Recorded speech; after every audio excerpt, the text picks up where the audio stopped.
How to fix lag on Roblox. Hello guys, so in today's video I'm going to show you how to fix the lag on Roblox and make your Roblox more good. So all what you have to do is so simple.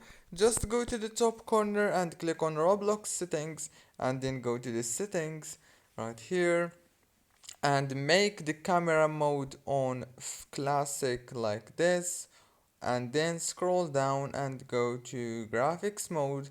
You can choose automatic if you want, but I recommend to choose manual and make it on 2 or 3 like this, and you can test if it is good for you. There is no lag, and if it's not, just go back and make it more lower like this.